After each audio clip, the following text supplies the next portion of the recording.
Hello friends, my self doctor Mayur Sahida and इस video lecture के अंदर हम थोरैक्स की एनाटॉमी के अंदर उसका जो इनलेट थोरेसिक इनलेट जो है वो इस वीडियो लेक्चर के अंदर स्टडी करने वाले हैं। उसके anterior posterior side attachment, how it is located and उसमें से कौन कौन से स्ट्रक्चर जो है वो पास आउट होते हैं, सारा कुछ जानेंगे इस वीडियो के अंदर। Let's begin the topic. तो सबसे पहली बात करते हैं कि भाई ये जो सुपीरियर अपर्चर जो है, थोरेसिक इनलेट जो है, वो बोलते किसको है। तो सिंपली हम इस 3D सॉफ्टवेयर के अंदर भी समझ पाए तो ये आपको जो रिब दिख रही है ये लेफ्ट साइड की फर्स्ट रिब है, और इस तरफ हम अगर बात करें तो यहाँ पे आ जाएगी राइट साइड फर्स्ट रिब, और यहाँ पे जो है वो है मेन्यूब्रियम स्टर्नी।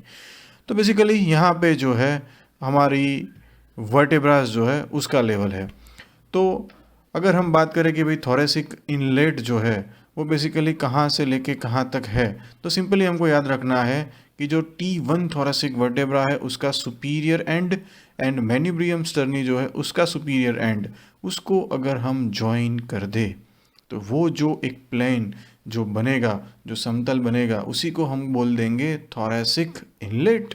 और ये थोरेसिक इनलेट जो है अगर हम हॉरिजॉन्टल से उसको कंपेयर करें तो उसका कुछ एंगल जो है वो 45 डिग्री है। या तो फिर हम ऐसे भी बोल सकते हैं, यहाँ से भी जो हॉरिजॉन्टल लाइन रहेंगी उससे भी वो जो है वो 45 डिग्री ही होगा। अगर हम बात करें उसको सुपीरियर व्यू से देखें, ये तो हमने जो है इस अपर्चर को जो है साइड व्यू से देखा। अगर उसको सुपीरियर व्यू से देखें तो यहाँ पे जो है आपको जो है एक प्लेन अगर हम पास आउट करें तो वो हो जाएगा थोरेसिक इनलेट। वैसे देखा जाए तो ये जो है स्लाइटली इसका शेप बोला जाता है कि किडनी शेप्ड है, ठीक है। और उसका एंटीरो पोस्टीरियर डायामीटर की अगर हम बात करें तो अराउंड 5 सेंटीमीटर है, और उसके ट्रांसवर्स डायामीटर की अगर हम बात करें तो दैट इज़ उसके डबल जितना है, 10 या फिर 11 सेंटीमीटर के आसपास जो है वो रहेगा, या फिर 10 to 12.5 सेंटीमीटर। तो शेप आपको याद हो गया, किडनी शेप्ड है, उसका enter posterior diameter and transverse diameter. अगर हम बात करें उसकी बाउंड्री के बारे में कि how this it is bounded, so simply हमको याद हो चुका है कि एंटीरियरली जो है that is a superior part of the manubrium sterni, posteriorly जो है वो हमारी first thoracic vertebra and on to the both the sides. 3D में भी यहाँ पे देखें तो आपको पता चल जाएगा ये जो है वो है फर्स्ट थोरेसिक वर्टेब्रा, एंड यहाँ पे जो है मेन्यूब्रियम स्टर्नी, और साइड्स वाले पार्ट में आ जाएगा फर्स्ट थोरेसिक वर्टेब्रा।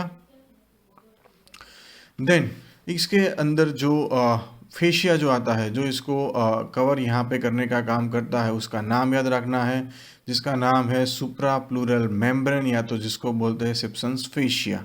और इसमें जो है उसकी दो बाउंड्री याद रखनी होती है, एक आ जाता है उसका सुपीरियर पार्ट और यहाँ पे आ जाएगा उनका इंफीरियर पार्ट। तो एक स्कीमेटिक डायग्राम है कि भाई यहाँ पे जो है एक मेम्ब्रेन है, उसके सुपीरियर व्यू में यहाँ पे सबक्लेवियन आर्टरी, सबक्लेवियन वेइन, वो उसके सुपीरियर अटैचमेंट, और उसके जो इन्फीरियर अटैचमेंट है उसमें सर्वाइकल लंग, जिसको अपेक्स ऑफ द लंग भी बोलते हैं, और उसका प्लूरा जिसको बोलते हैं सर्वाइकल प्लूरा, वो यहाँ पे होता है।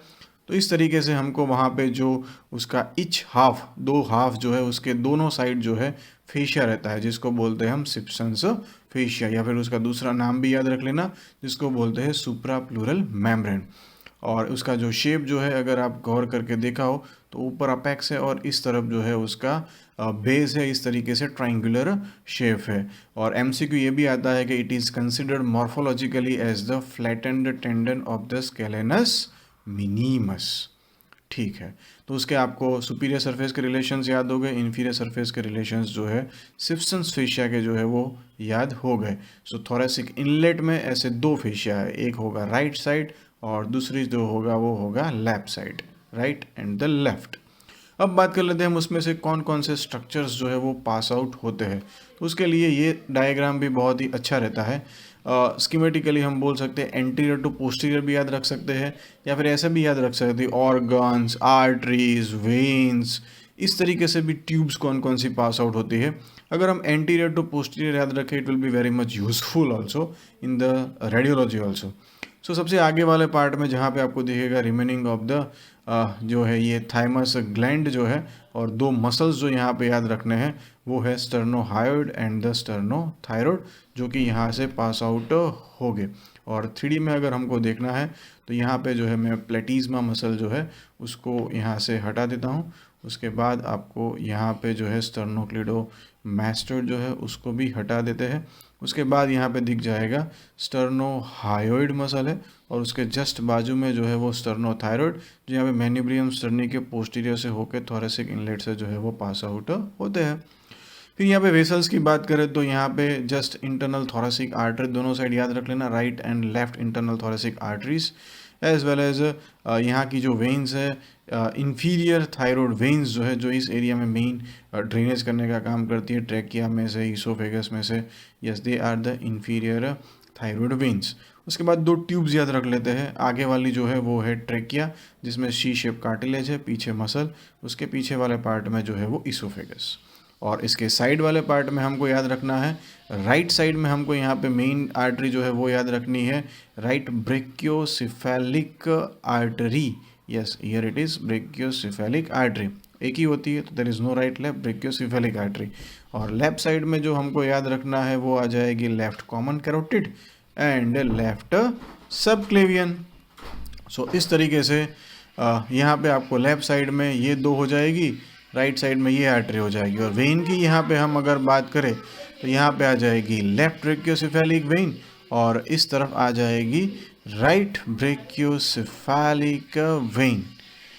एंड नर्व्स की अगर हम बात करें तो दो नर्व यहाँ पे हम याद रख लेंगे, एक होगी हमारी vagus nerve, right vagus nerve, left vagus nerve, और उसी की जो फ्रेंड एंटीरियर साइड होती है फ्रेनिक नर्व।